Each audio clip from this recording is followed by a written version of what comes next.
ಆತ್ಮೀಯ ಸಹೋದರ ಸಹೋದರಿಯರೇ, ಕರ್ನಾಟಕದ ಕರಿಸ್ಮ್ಯಾಟಿಕ್ ಸಂಚಲನದ ವತಿಯಿಂದ ಆಧ್ಯಾತ್ಮಿಕ ನಿರ್ದೇಶಕನಾಗಿ ಫಾದರ್ ಫ್ರಾಂಕ್ಲಿನ್ ಮಾಡುವ ಆತ್ಮೀಯ ನಮನಗಳು.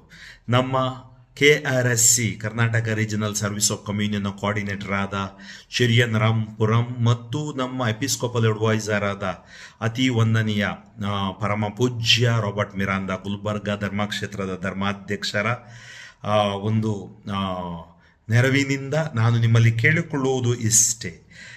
1ನೇ ತಾರೀಕು ಜೂನ್ ನಾವು ಯೇಸುವಿನ ಸ್ವರ್ಗಾರೋಹಣದ ಹಬ್ಬವನ್ನು ಕೊಂಡಾಡ್ತೀವಿ. ಜೂನ್ 8 ಪಂಚಶತ್ತಮ ಹಬ್ಬ. ಅದರಿಂದ ನಾವು ಏನು ಮಾಡಬಹುದು, ಒಂದು ಸಲಹೆ ನಿಮ್ಮ ಮುಂದೆ ಇಡಲು ಇಷ್ಟಪಡ್ತೀನಿ. ಅನೇಕ ಕಡೆ 7ನೇ ತಾರೀಕು ರಾತ್ರಿ ಜಾಗರಣಾ ಪ್ರಾರ್ಥನೆ ಮಾಡ್ತಾರೆ ಪಂಚಶತ್ತಮ ಹಬ್ಬದ ಪ್ರಯುಕ್ತ.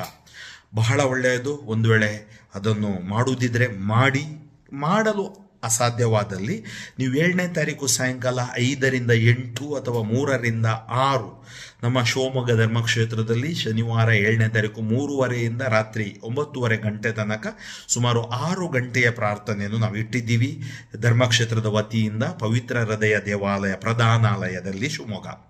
ಹಾಗೆಯೇ ನೀವು ನಿಮ್ಮ ಧರ್ಮ ಕೇಂದ್ರಗಳಲ್ಲಿ ಭಾನುವಾರ ಬೆಳಿಗ್ಗೆ ಪೂಜೆಯ ನಂತರ ಅಥವಾ 3ರಿಂದ 6, 5ರಿಂದ 8 ಹೇಗೆ ನಿಮಗೆ ಅನುಕೂಲವಾಗುತ್ತದೋ ಎಲ್ಲರೂ ಯಾರು ರೀಜನ್ ಆಫ್ ಮೇರಿ ಪ್ರಾರ್ಥನಾ ತಂಡದವರು, ICYM YCS ಯುವಜನರು ಮತ್ತು ಸಂತ ವಿನ್ಸೆಂಟ್ ಡೆ ಪೌಲ್ ಎಲ್ಲ ನಿಮ್ಮ ಸಂಘಟನೆಗಳ ಜೊತೆಗೆ ಬನ್ನಿ. ಯಾಕಂದರೆ ಪಂಚಶತ್ತಮ ಹಬ್ಬದಂದು ಜೊತೆಗೆ ಬಂದಾಗ ನಾವು ಕೂಡ ಪವಿತ್ರಾತ್ಮ ಭರಿತರಾಗ್ತೀವಿ. ಆದ್ದರಿಂದ ನೀವು ನಿಮ್ಮ ಗುರುಗಳ ಸಹಾಯದೊಂದಿಗೆ ನೆರವಿನೊಂದಿಗೆ ಒಂದು ಕನಿಷ್ಠ 3 ತಾಸಿನ ಒಂದು ಆರಾಧನೆ, ಅದರಲ್ಲಿ ಸ್ತುತಿ ಆರಾಧನೆ ಇರಲಿ, ಗುರುಗಳು ದೇವರ ವಾಕ್ಯ ಕೊಡಲಿ ಮತ್ತು ಅಲ್ಲಿ ಸೌಖ್ಯ ಪ್ರಾರ್ಥನೆ ಕೂಡ ಕೊನೆಗೆ ಮಾಡಬಹುದು. ಅದರ ಮಧ್ಯೆ ಜಪಸರದ ಮಧ್ಯಸ್ಥಿಕೆ ಪ್ರಾರ್ಥನೆ ಮಾಡಬಹುದು. ಒಂದೊಂದು ರಹಸ್ಯಗಳಲ್ಲಿ ನೀವು ಧರ್ಮಸಭೆಗಾಗಿ, ದೇಶಕ್ಕಾಗಿ, ವಿಶ್ವಕ್ಕಾಗಿ, ನಮ್ಮ ಧರ್ಮಕ್ಷೇತ್ರಕ್ಕಾಗಿ ಮತ್ತು ಧರ್ಮ ಕೇಂದ್ರಕ್ಕಾಗಿ, ವಿವಿಧ ರೋಗಗಳಿಂದ ನರಳು ಜನರಿಗಾಗಿ ಪ್ರಾರ್ಥಿಸಬಹುದು. ನೀವು ಮೊದಲನೇದಾಗಿ ಜಪಸರ ಹೇಳಿದ ನಂತರ ಡಿವೈನ್ ಮರ್ಸಿ ದೈವಿಕ ಕರುಣೆ ಜಪ ಹಾಡಬಹುದು.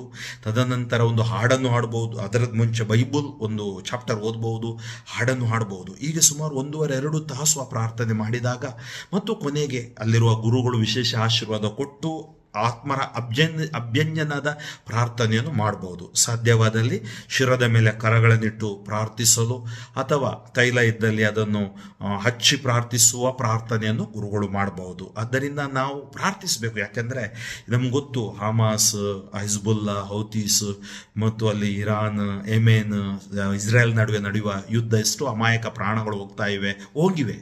ಯುಕ್ರೇನ್ ರಷ್ಯಾ ಮಧ್ಯೆ 3 ವರ್ಷಗಳಿಂದ ನಡೀತಿರುವ ನಮ್ಮ ಮತ್ತು ಪಾಕಿಸ್ತಾನದ ಅರಾಜಕತೆ ಅಥವಾ ಸಮಸ್ಯೆಗಳು, ಅಥವಾ ನಮ್ಮ ಬಾಂಗ್ಲಾದೇಶದಲ್ಲಿರುವ ಸಮಸ್ಯೆಗಳು, ಅಥವಾ ಭೂತಾನ್ ಮತ್ತು ಇನ್ನಿತರ ಸ್ಥಳಗಳಲ್ಲಿ ನಿಮ್ಗೆ ಗೊತ್ತಿದೆ, ಮಣಿಪುರದಲ್ಲಿ, ಇದೆಲ್ಲವೂ ನಾವು ಪ್ರಾರ್ಥನೆಯಲ್ಲಿ ಮಾತ್ರ ಜಯಿಸಲು ಸಾಧ್ಯ.